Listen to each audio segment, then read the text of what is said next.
खुलुमबाय Bodoland इंखं television studio आं ललिता गयारी दिनै मोनाबिलिनि गाहाय रादाबफोराव दं।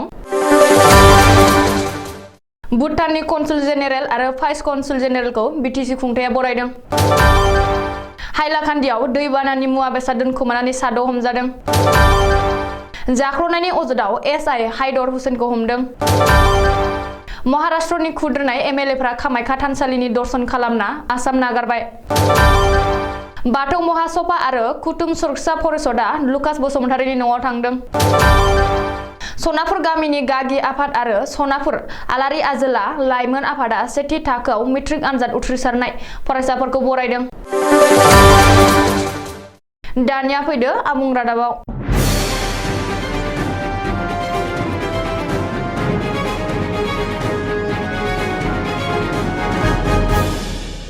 नुसुं हादर भुटाननि कनसुल जेनेरेल जिग्मे थिनले नामगाल आरो भाइस कनसुल जेनेरेल फुरफे तेसिरिजम मोनहा दिनै साननैनि हाबाफारि लाना बिटिआर ओनसोलाव दावबायफैदों। साननैनि हाबाफारि लाना गुवाहाटी आरो बिटिआर ओनसोलाव दावबायफैनानै भुटाननि थान्दै कनसुल जेनेरेल जिग्मे थिनले नामगाल आरो भाइस कनसुल फुरफे तेनसेरिजखौ दिनै बिटिसि खुंथाया बरायदों। कक्राझार CITनि आलासि जिरायसालि सावराय नब्लाङाव दिनै मेहेरगोनां हाबाफारिनि गेजेरजों भुटाननि थान्दैफोरखौ बिटिसिनि गाहाय प्रमद बर'आ नुजाथिनायाव बिटिसि खुंथाया बरायदों। बे बरायनाय हाबाफारियाव बिटिसिनि गाहाय प्रमद बर'जों लोगोसे लेङाइ गाहाय आरो उदालगुरिनि MLA गबिन्द चन्द्र बसुमतारी, बिटिसिनि गोबांसा MCLA, बिटिसिनि प्रिन्सिपाल सेक्रेटारि आरो गोबांसा सोरखारि मावख'गिरिफ्रा बाहागो लायो। बबेखानि बे बरायनाय हाबाफारिजों लोब्बा लाना भुटान आरो बिटिआर सोरखारनि गेजेराव मोनसे जर'खा मेल जुथुमनाय जायो। बे सावराय जुथुमाव हाजोनि हा गिसिगानाय, बिफां लाइफां दानफायनाय, हादरनां सिमनायारि फालांगिखौ गोख्रों खालामनाय, हारिमु सोलाय सोल', आबाद दावबायनाय आरो गुबुन गुबुन बिथिंनि सायाव गुवारै सावरायनाय जायो होननानै प्रमद बर'आ गावनि अफिसियेल फेसबुक पेजआव फोसावदों। हाइलाकान्दी जिल्लायाव गिख्रंथाव दैबानानि अलखद थासारिनि समाव सोरखारा रायजो राजाफोरनो हरनाय अनसुंथायारि मुवा बेसादखौ दोनखोमानानै साद' सुबुङा हमजादों। दैबानायाव भुगिनांनाय रायजोफोरनो हरनाय मुवा बेसादखौ रानालासे निजायारि गुदामाव दोनखोमानानै हमजानाय साद' सुबुंनि गेजेराव साब्रैया सोरखारि मावफारिया। सार्कोल अफिसारनि अजद होनायाव बिसोर साद' सुबुंखौ पुलिसा हमदों। रिपर्ट बायदिब्ला हाइलाकान्दी पुलिसा अपारेशन खालामनानै आलगापुर बाजारनि मोनसे निजायारि गुदामनिफ्राय सोरखारा दै बानायाव हरनाय 13 बस्ता माइरं, 7 बस्ता दालि आरो सानफ्रोमबो जिउ खांनायाव गोनां जानाय माखासे गोनांथार मुवा बेसादफोरखौ बोखांनो हायो। बे मुवा बेसादखौ दैबाना लोमसावनाय ओनसोलाव राननानै होनो थाखाय सोरखारा हरदोंमोन। नाथाय दुथांफ्रा बेफोर मुवा बेसादखौ रायजोफोरनो रानालासे निजायारि गुदामाव दोनखोमादों। हमजानाय सुबुंफोरखौ फारियै लाट मण्डल आब्दुल रहिम बरफुआ, सार्कोल अफिसनि मावफारिया फयाज उद्दिन चौधुरी, BLO सेलिम उद्दिन लस्कर, खाजोना बोखांग्रा फायज उद्दिन चौधुरी, गुदामनि बिगोमा शरीफ उद्दिन बरफुआ आरो पन्चायतनि आफादगिरि सोद्रोमा मतिउर रहमान लस्कर होननानै पुलिसा सिनायथि होदों। बबेखानि बिसोर गासैखौबो पुलिसा हमनानै हाइलाकान्दी सदर थानायाव दोनदों होननानै मिथिनो हादों। रां जाख्ल'नायनि अजदाव नगाव पुलिसनि गुबुन सासे SI हमजादों। SI जुनमनि राफानि उनाव नगाव पुलिसनि गुबुन सासे SI हाइदर हुसेना जाख्ल'नायनि अजदाव हमजादों। नगाव पुलिसनि SI जुनमनि राफाखौ रां जाख्ल'नायनि अजदाव दानसे सिगाङावसो माजुलि पुलिसा हमनायनि उनाव बे खेबाव आरोबाव गुबुन सासे SI हाइदर हुसेनखौ नगाव पुलिसा हमनो गोनां जादों। रिपर्ट बादिब्ला नगाव जिल्लानि रुफिहाट पुलिस थानानि बेन्दोङाव थानाय खावैमारि पुलिस आउटपस्टनि IC हाइदर हुसेनखौ रां जाख्ल'नायनि अजदाव रुफिहाट पुलिसा एरेस्ट खालामदों। खावैमारि पुलिस आउटपस्टनि इनचार्ज SI हाइदर हुसेनखौ रुफिहाट पुलिसा थांनाय हराव एरेस्ट खालामदों।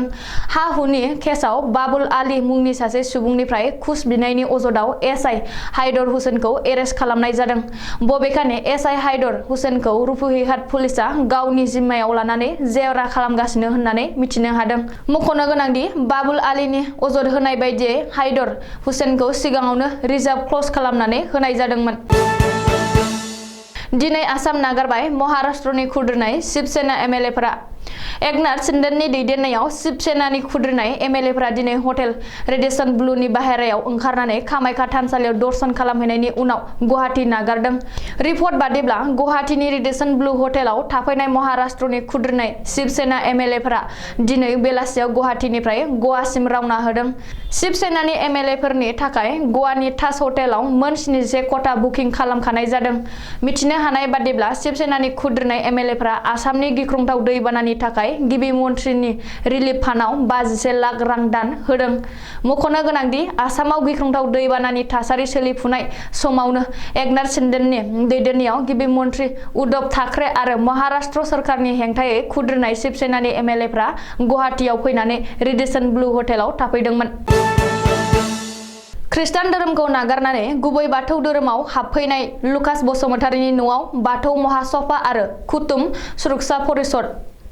खृष्टान धोरोम नागारना बाथौ धोरोमाव हाबफैफिननायनि थाखाय गामिनि रायजोफोरजों एरख'ना दोनजानाय लुकास बसुमतारीनि न'आव दिनै बाथौ महासभा आरो कुटुम सुरक्षा समितिया खौरां लाफैदों। बेजों लोगोसे लुकास बसुमतारीखौ खृष्टान धोरोमारिफ्रा उदखार आरो अयथासार खालामोब्ला आयेननि गोख्रों राहा लागोन होननानै बाथौ महासभानि दैदेनगिरिफ्रा खौरां बिजोङाव बुंदों आरो ओनसोलनि खृष्टान धोरोमारिफोरखौ सांग्रांथि होदों। ओरैहाय सिगाङाव जाबाय थांबाय दानिफ्राय लुकास बसुमतारीखौ रावबो खृष्टान धोरोमारिफ्रा उदखार खालामनाङा होननानै कुटुम सुरक्षा परिषदनि गाहाय नेहाथारि हिमांशु दासआ खावलायदों आरो बेखिनियावनो थाबथायाब्ला महाभारतनि दावहा जागोन होननानैबो हुमखि होदों।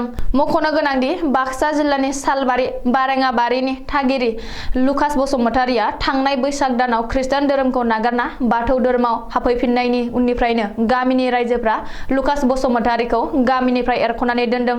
बेल' नङा 80% खृष्टान धोरोमारिफोर थानाय गामिनि रायजोफ्रा लुकास बसुमतारीनि न'आव फैनाय सुबुंखौ जरिमानाबो फोनांदों।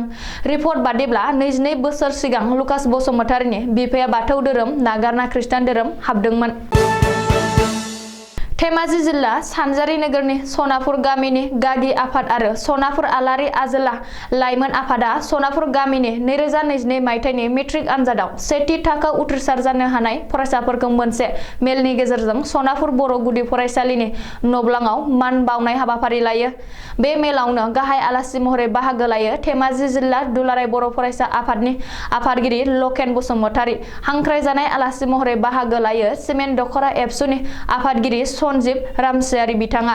बे मेलावनो बाहागो लाबावदोंमोन धेमाजि जिल्ला दुलाराय बर' फरायसा आफादनि मावख' नेहाथारि समराजा बसुमतारी, सिमेन्ट दख'रा एबसुनि लेङाइ आफादगिरि दोमैलु बसुमतारी बिथांमोनहा हाबाफारियाव बाहागो लायो।